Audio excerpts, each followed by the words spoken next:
नमस्कार, स्वागत है आपका द कार्बन ट्री शो में। माहौल का बहुत अधिक प्रभाव रहता है हमारी ज़िंदगी में और सोशल मीडिया हमारे माहौल का एक बहुत बड़ा हिस्सा बन चुकी है आज के ज़माने में। अभी कोविड की सेकेंड वेव चल रही है। इससे कुछ दिन पहले एक दोस्त की शादी में गया था। वहाँ कुछ ऐसा देखने को मिला था जिसने मुझे शायद थोड़ा बेचैन कर दिया था। मेरे दिमाग में कुछ बैठ गया था। तो माहौल और शादी में जो कुछ मैंने देखा, इन दोनों बातों को जोड़कर एक कहानी लिखी है जो मैं आपके साथ साझा कर रहा हूँ। कहानी का शीर्षक है a call girl in 5 star hotel. सुनिए। सुबह के 6:30 बजे थे जब स्नेहा की आँख खुली। शरीर एकदम बेजान सा लग रहा था। उसने खिड़की से बाहर देखा। दिल्ली जैसे बड़े शहर में 5 स्टार होटल में 8वीं मंजिल से बाहर का नज़ारा कई लोगों के लिए खूबसूरत हो सकता है, पर स्नेहा के लिए इस शहर से घटिया शहर और ऐसे होटल के कमरे से गंदी जगह और कोई नहीं हो सकती थी। उसने अपना फ़ोन उठाया ही था कि एक मैसेज आया। Hotel pink star, room number 21, रात को 8 बजे। मैसेज के नीचे एक नोट भी लिखा था, VIP कस्टमर है, थोड़ा अच्छे से रेडी होके जाना, नाइट ड्रेस ले लेना कोई अच्छी सी। एक और 5 स्टार होटल की ऊंचाई से शहर का खूबसूरत नज़ारा देखने का मौका। पर स्नेहा को भी शायद आदत सी हो गई थी इस खूबसूरत से शहर के भद्देपन के साथ जीने की। स्नेहा फ्रेश होकर अपनी नॉर्मल ड्रेस पहनकर लिफ्ट से ग्राउंड फ्लोर तक आकर होटल से बाहर जा रही थी कि एक अनजान सी आवाज़ ने उसे पुकारा, अरे स्नेहा जी। उसने रुक कर देखा तो वाइट शर्ट, ब्लैक पैंट और फॉर्मल शूज़ पहने एक लड़का उसकी तरफ चला आ रहा था। हाँ, मैंने कल शाम को ही पहचान लिया था, आप स्नेहा जी हो, पर उस टाइम आप शायद थोड़ी जल्दी में थी इसलिए डिस्टर्ब नहीं किया। स्नेहा जी, आपकी तरह 5 स्टार होटल में रह तो नहीं सकता, पर खाना तो रोज़ ही खा लेता हूँ। अरे मैं यहाँ वेटर की नौकरी जो करता हूँ। अपनी बात पर खुद ही वो ऐसे हंसने लगा जैसे कोई बढ़िया चुटकुला सुना दिया हो। अरे यार, मैं भी कितना पागल हूँ। मैंने आपको पहचाना है, आपने थोड़े मुझे पहचाना है।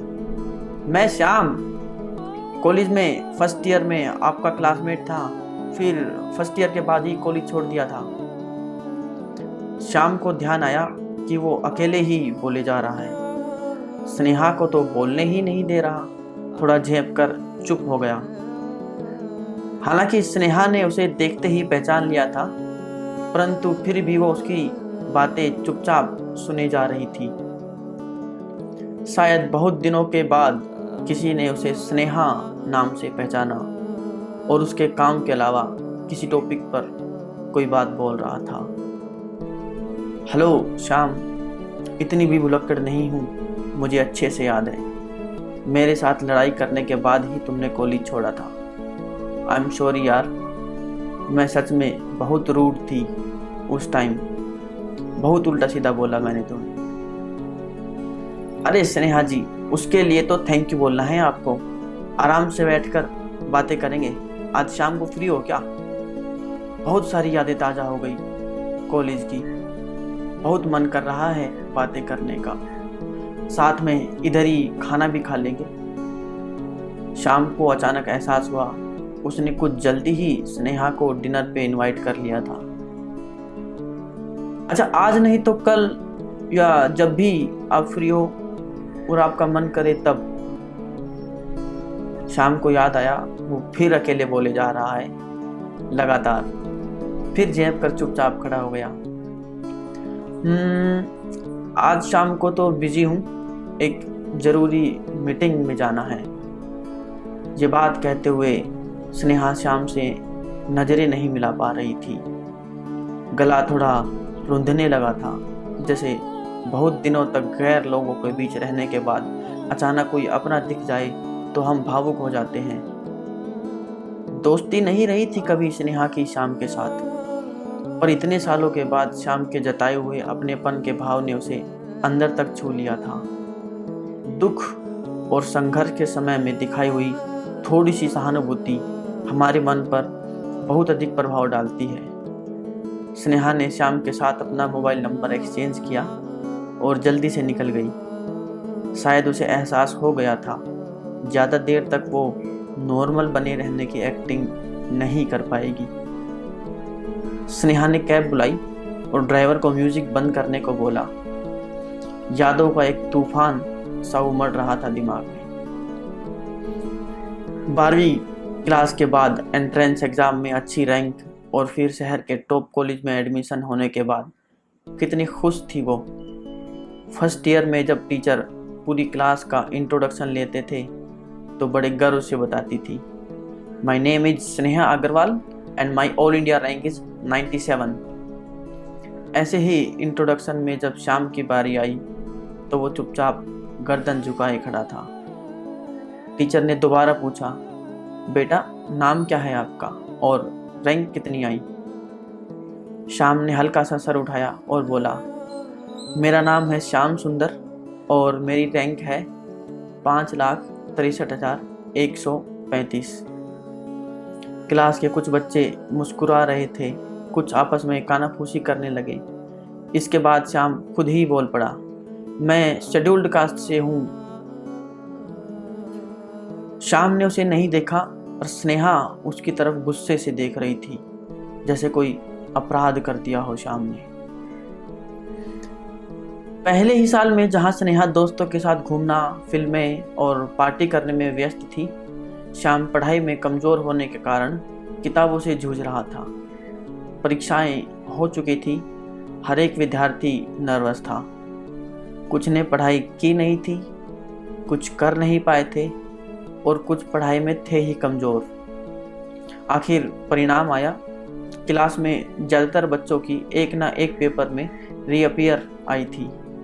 स्नेहा अपनी अच्छी राइटिंग और दोस्तों से हुई नकल के बदौलत सभी पेपर में पास हो गई थी।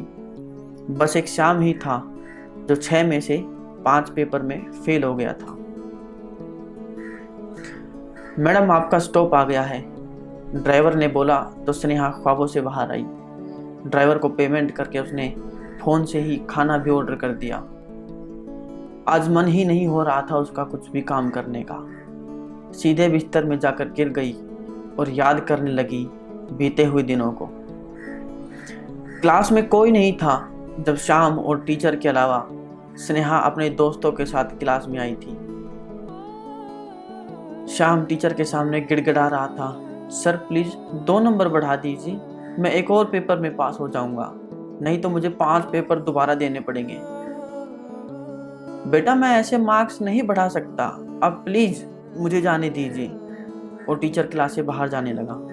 श्याम लगभग रोने की स्थिति में आ गया था और बोला, स्नेहा जी आप कहिए ना सर को 2 नंबर बढ़ा दे। और अनजाने में उसने गलती से स्नेहा के हाथ को छू लिया। टीचर जा चुके थे और श्याम के इस तरह छूते ही वो गुस्से से लाल हो गई। उसने एक जोर का तमाचा मारा श्याम के गाल पर। How dare you touch me. पूरी क्लास में सन्नाटा छा गया। सबका ध्यान बस उनके ऊपर था। जब पढ़ने की औकात नहीं है तो क्यों आते हो कॉलेज में? ये रिजर्वेशन का सिस्टम भी ना अजीब है। भेज देते हैं कैसे भी गधों को पढ़ने के लिए। तुम्हें खुद शर्म नहीं आती? 5 लाख रैंक आने के बाद तुम टॉप कॉलेज में पढ़ रहे हो। Nonsense scheduled caste.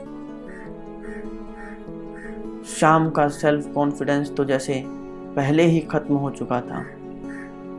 अब पूरी क्लास के सामने थप्पड़ और इतनी बेइज्जती होने के बाद वो लगातार जमीन की तरफ देखे जा रहा था, मानो कहीं से जमीन फट जाए तो वो उसमें कूद जाए और खुद को इस सिचुएशन से बाहर निकाल ले।